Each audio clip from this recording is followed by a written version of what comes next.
कि हम बात करने वाले हैं कि अन्य भाषा बोलने वाले और ना बोलने वालों में से कौन सही है और कौन ऐसी गलती कर रहा है कि आखिर में वो परमेश्वर के घर जाने से वंचित रह जाएगा। अन्य भाषा भी 3 प्रकार की होती हैं। अब क्योंकि ये बात किसी को समझ में आती है और किसी को नहीं, ऐसे समझो कि एक स्क्वायर है, एक सर्कल है और एक ट्रायंगल है। इनको लेकर लोग इनको एक ही खांचे में फिट करने की कोशिश में लगे हुए हैं और आखिर में खिचड़ी बन गई है। समझने वालों के लिए ये बातें ज्ञान और आत्मिक उन्नति की होंगी और नाश होने वालों के लिए मूर्खता की बात है। आप सबको जय मसीह की। आज की ये वीडियो बहुत ही खास है। इस वीडियो में आगे बढ़ने से पहले मेरी आपसे एक रिक्वेस्ट है कि हम इस वीडियो को प्रार्थना पूर्वक देखें और खुदावन से ये विनती करें कि वह हमें इन गहरी बातों को समझने के लिए ज्ञान और बुद्धि दे। तो आइए प्रार्थना के साथ इस वीडियो को शुरू करें। हे परमेश्वर, हमें तेरा वचन समझने की बुद्धि और आज्ञाकारिता दे।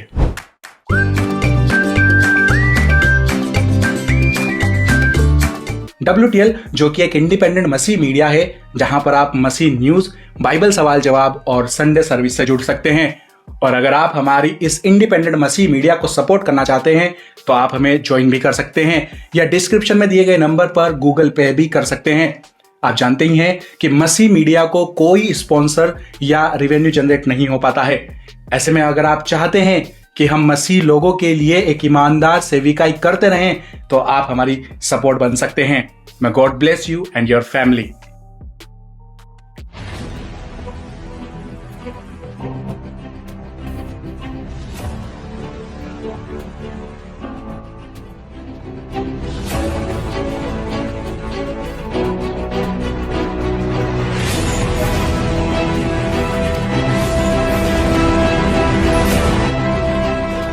तो वीडियो के थंबनेल से ही आप ये समझ गए होंगे कि हम बात करने वाले हैं कि अन्य भाषा बोलने वाले और ना बोलने वालों में से कौन सही है और कौन ऐसी गलती कर रहा है कि आखिर में वो परमेश्वर के घर जाने से वंचित रह जाएगा। मतलब कि कौन स्वर्ग जाएगा और कौन नहीं, अन्य भाषा बोलने वाला या ना बोलने वाला। इस सवाल का उत्तर जानने से पहले ये जानना बहुत जरूरी है कि अन्य भाषा बोलना क्या है, क्या ये बिब्लिकल है या नहीं। अन्य भाषा के बारे में हमने पहले भी एक डिटेल में वीडियो बनाई हुई है, आप समय निकालकर वो वीडियो जरूर से देख सकते हैं। लिंक नीचे आपको डिस्क्रिप्शन में मिल जाएगा।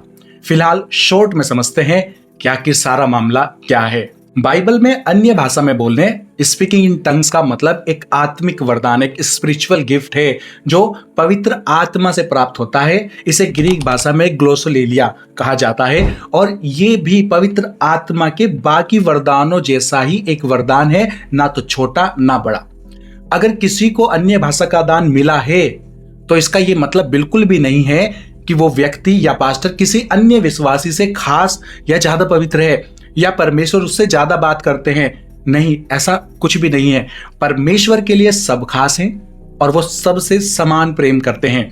अन्य भाषा का अगर किसी को दान नहीं है तो कोई उदास होने वाली बात नहीं है और ना ही इसको जबरदस्ती सीखने की जरूरत है। कई चर्चों में इसे जबरदस्ती अन्य भाषा बोलना सिखाया जाता है, जो कि बिब्लिकल नहीं है। आपको पवित्र आत्मा ने जो दान दिया है आप उसको फॉलो करें और परमेश्वर के कार्य में समर्थन के साथ मेहनत करें। याद रखें, हर एक दान पवित्र आत्मा से इसलिए दिया जाता है कि अंततः जाओ और आत्माओं को बचाओ और उनको उद्धार की तरफ लेकर आओ। परमेश्वर की दृष्टि में कोई भी सेवा या दान छोटा नहीं होता और हम सब शरीर के अलग अलग अंगों जैसे हैं, पर सबकी अपनी विशेष भूमिका है। पहला कुरिन्थियों अध्याय 12 उसका 14 से 21। क्योंकि शरीर तो एक ही अंग नहीं पर बहुत से अंग है। यदि पांव कहे मैं हाथ नहीं इसलिए मैं शरीर का अंग नहीं, तो क्या वे शरीर का अंग नहीं? और यदि कान कहे मैं आंख नहीं इसलिए मैं शरीर का अंग नहीं, तो क्या वे शरीर का अंग नहीं रहेगा? आंख ये नहीं कह सकती मुझे तुझसे जरूरत नहीं और ना सिर पांव से कह सकता कि मुझे तेरी जरूरत नहीं। तो अन्य भाषा बोलने वाला या ना बोलने वाला सब बराबर हैं। इसका ज्यादा महिमा मंडन करना भी गलत है और इसकी निंदा करना भी समान रूप से गलत है। बाइबल में 3 प्रकार की अन्य भाषा के वरदान हैं। जी हाँ, ध्यान देकर समझना। ये बिल्कुल ऐसा ही है जैसे ट्रिनिटी, एक परमेश्वर का कॉन्सेप्ट किसी को समझ में आता है किसी को नहीं। आप समझना चाहते हैं तो हमने ट्रिनिटी पर एक डिटेल वीडियो बनाई हुई है, लिंक आपको नीचे डिस्क्रिप्शन में मिल जाएगा। तो अन्य भाषा भी 3 प्रकार की होती हैं।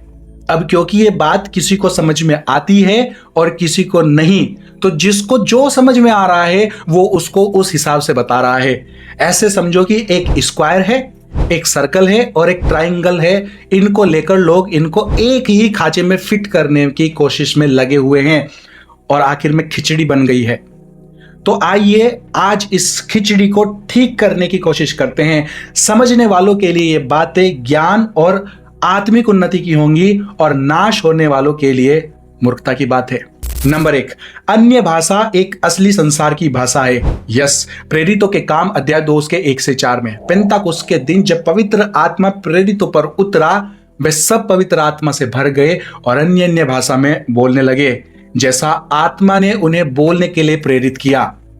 यहां अन्य भाषा का मतलब वे असली भाषाएं हैं जिन्हें अलग अलग देशों के लोग समझ रहे थे, जैसे पारथी, मेदी, एलामी आदि। ओके, ये अन्य भाषा हम पर परमेश्वर तब उतारता है जब हम विदेशों में जाकर प्रचार करते हैं। इसके लिए हमें ट्रांसलेटर की जरूरत पड़ती है और अगर वहां हर भाषा का ट्रांसलेटर अवेलेबल ना हो तो प्रभु आप भी किसी व्यक्ति के ऊपर ट्रांसलेट करने की सामर्थ उतार देता है।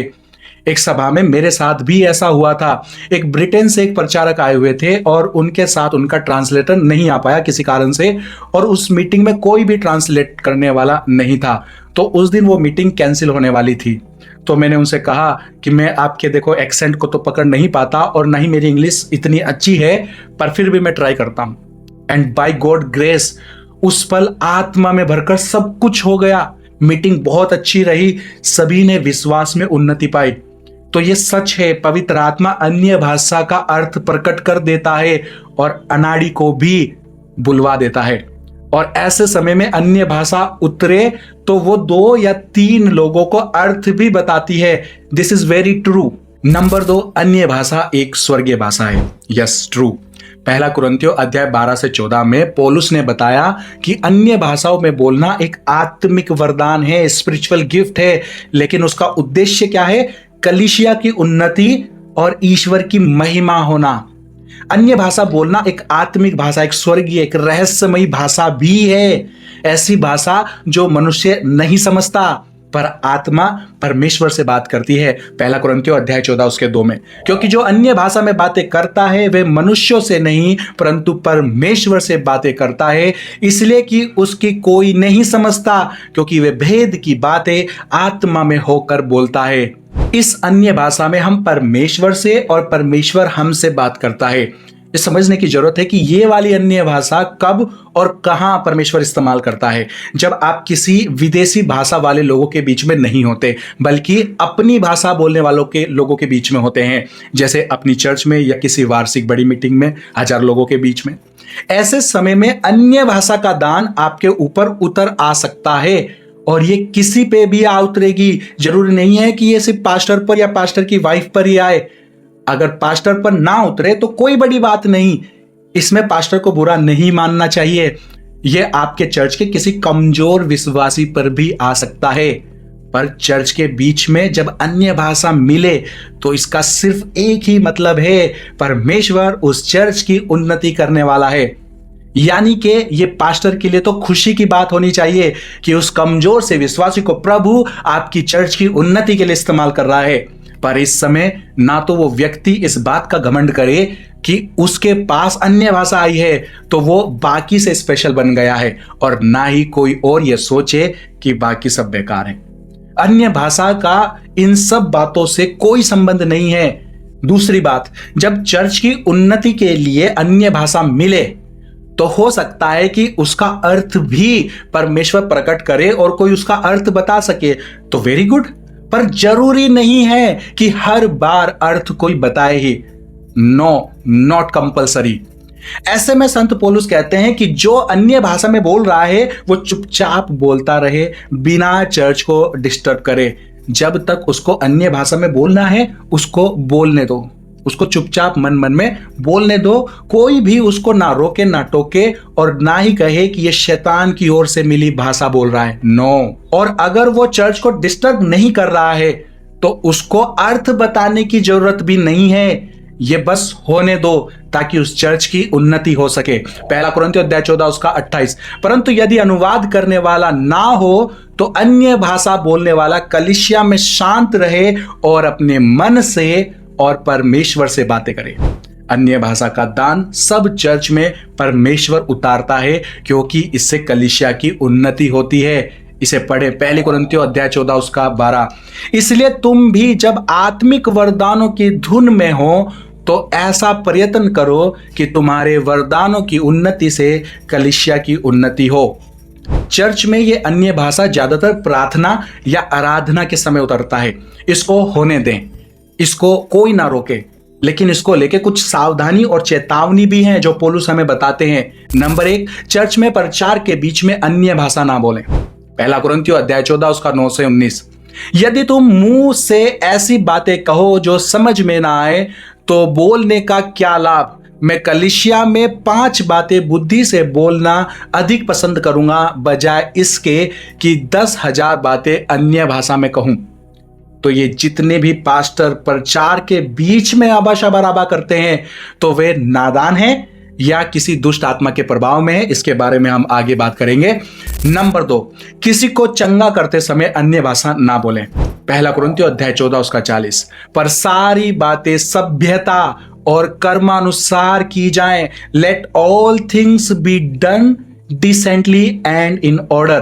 तो चंगाई के बीच में इसका कोई मतलब नहीं बनता है कि आप अन्य भाषा बोलें, क्योंकि अन्य भाषा चर्च को बढ़ाने के लिए दान है, ना कि चंगाई का दान। तो दोनों दानों को आपस में मिक्स ना करें। नंबर 3, अन्य भाषा बोलते समय जमीन पर लेटकर लोटनियां ना मारे। पहला कुरिन्थियों अध्याय 14 उसका 32 से 33। और भविष्यवाणियों की आत्मा भविष्यद्वक्ताओं के वश में है, क्योंकि परमेश्वर गड़बड़ी का नहीं परंतु शांति का करता है, जैसा पवित्र लोगों की सब कलीसियाओं में है। तो हाँ, मैं आप सब के मुंह पे ये कहता हूं, जिसको बुरा लगे लग जाए, और अपने पापा पास्टर को ये वीडियो दिखा देना और इन वचनों को दिखा देना कि अन्य भाषा बोलते समय वो कृपया करके अनुशासन डिसिप्लिन में रहे और हर जगह बेमतलब में अबशा बराबा ना करें, डिसिप्लिन में रहें। ऐसे करंट मार लोटनियां ना मारें।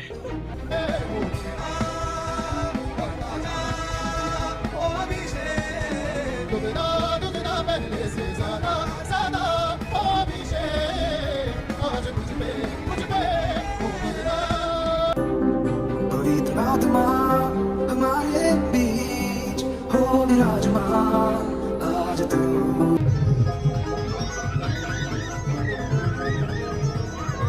ऐसे बेफिजूल की एक्टिंग ना करें, क्योंकि संत पौलुस हमें साफ साफ बता रहे हैं कि पवित्र आत्मा उनके कंट्रोल में रहता है, उछल कूद नहीं करता है। परमेश्वर गड़बड़ी का नहीं परंतु शांति का करता है। आ रही है बात समझ में?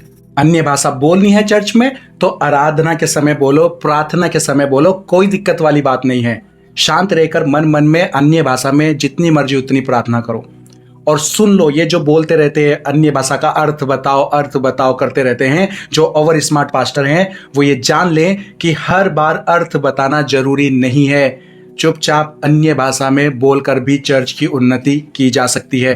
याद रखना, अन्य भाषा को रोकना टोकना आपके अपने ही चर्च और लोगों की आत्मिक उन्नति को रोकता है। तो ये लोटनियां मारने वाले, प्रचार के बीच में अबशाबराबा करने वाले और ये रोक टोक करने वाले, ये तीनों ही तरह के पास्टर ये आत्मा के काम का अपनी अज्ञानता के कारण अपमान कर रहे हैं। ये लोगों की आत्मिक उन्नति को रोक रहे हैं। ऐसों को पहला कुरिन्थियों अध्याय 14 से आप लोग ठीक करो।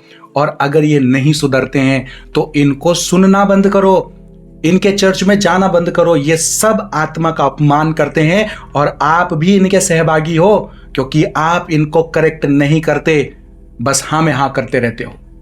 कोई तो पौलुस का बन बैठा है और कोई अपोलुस का, सब दंड पाएंगे, याद रखना। नंबर 3, अन्य भाषा एक प्रार्थना करने की भाषा भी है।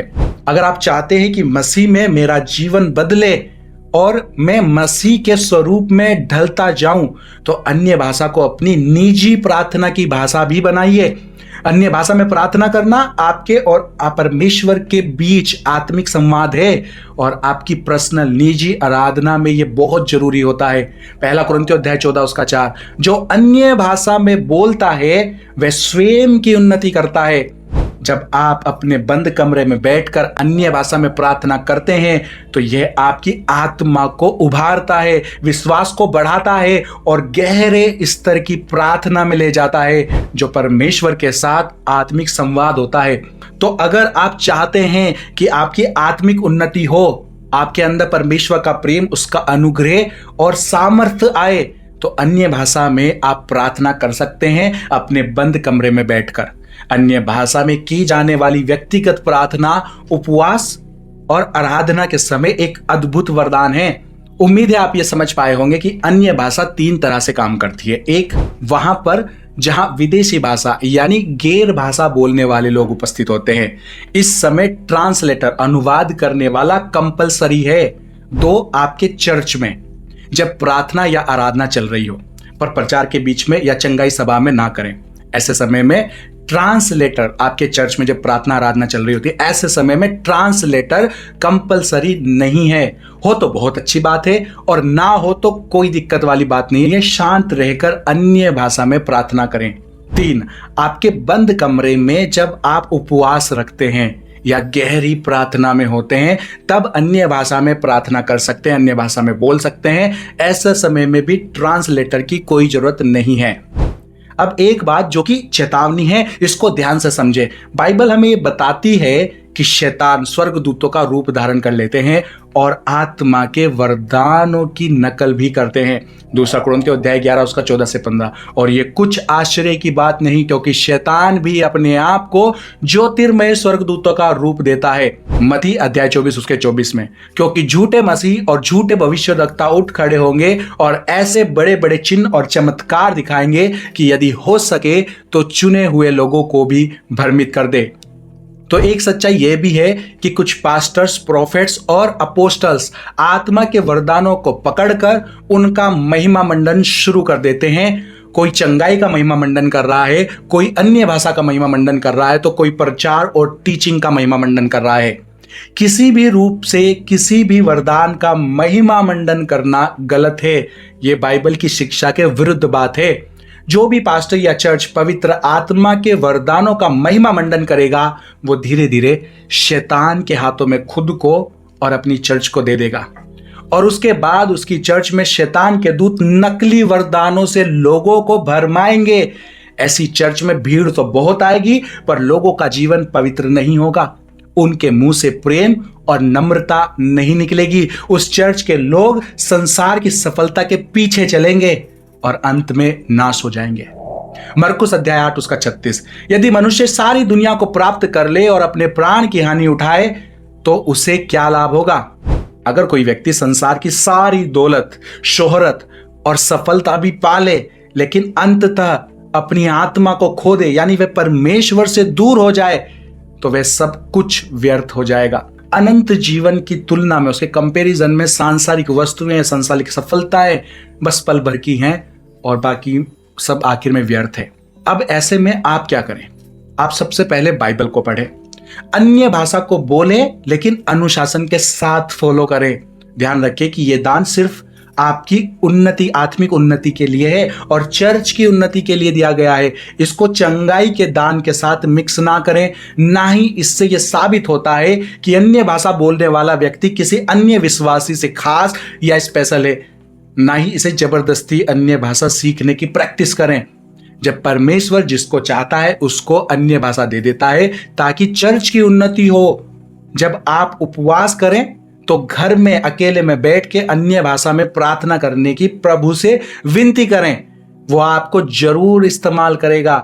इसके लिए जबरदस्ती ना करें। सही समय आने पर वो आपको अन्य भाषा में बोल सकता है और जरूरी नहीं कि ऐसा हो भी। बिना अन्य भाषा के भी प्रभु आपको इस्तेमाल कर सकता है। तो इसको बस यीशु के हाथों में छोड़ दें और उसकी भक्ति को सारे प्रेम और समर्पण के साथ करे। स्वर्ग जाने के लिए अन्य भाषा होना या ना होना कंपलसरी नहीं है। स्वर्ग जाने के लिए ये 3 चीजें जरूरी है। नंबर 1, प्रायश्चित। अपने प्रायश्चित को कभी ना छोड़ें। हमेशा याद रखें कि आप एक पापी हैं और यीशु के बलिदान से आपको ये मौका मिला है। नंबर 2, घमंड कभी ना करें। ना तो अपनी बोली से और ना ही अपने कपड़ों से कभी घमंड ना दिखाएं। हमेशा ध्यान रखें कि आपकी बोली और आपके कपड़ों से किसी को भी छोटा महसूस ना हो। नंबर 3, अपने शत्रुओं से भी प्रेम रखें। सबसे बड़ी आज्ञा यही है कि अपने पिता से प्रेम रख और अपने पड़ोसियों से प्रेम कर। तो अन्य भाषा बोलने वाले और ना बोलने वाले दोनों ही स्वर्ग जाएंगे अगर वो इन 3 चीजों को अपने जीवन में संभाले रखते हैं। तो उम्मीद है ये बातें आपको समझ में आई होंगी। वीडियो अच्छी लगी तो इसे लाइक करें और सभी से इसको जरूर से शेयर करें। फिर मिलते हैं हमारी नेक्स्ट वीडियो में, तब तक के लिए थैंक यू। मैं God bless you and your family. Stay tuned, stay blessed. एक और बात जो मैं आपके साथ शेयर करना चाहता हूं कि हमारे जैसे चैनल्स पर YouTube एड्स का रिवेन्यू लिमिटेड कर देता है। मतलब कि एड से कोई भी खास इनकम नहीं होती है, इतनी भी नहीं कि एक्सपेंसेस भी निकाले जा सकें, और स्पॉन्सर्स हम जैसे चैनल्स को मिलते नहीं हैं। तो अगर आप चाहते हैं कि हम इसी तरह से वीडियोस को रेगुलर बना सकें और अपनी इस सेविकाई को ईमानदारी से कर पाएं, तो हमें आप मसीह भाई बहनों की सपोर्ट की जरूरत है। अगर आप हमारे इस इंडिपेंडेंट मसीह मीडिया को सपोर्ट करना चाहते हैं तो आप हमें ज्वाइन भी कर सकते हैं या डिस्क्रिप्शन में दिए गए नंबर पर गूगल पे भी कर सकते हैं। Thank you. मैं God bless you and your family. तो चलिए फिर मिलते हैं हमारी नेक्स्ट वीडियो में। Stay tuned, stay blessed.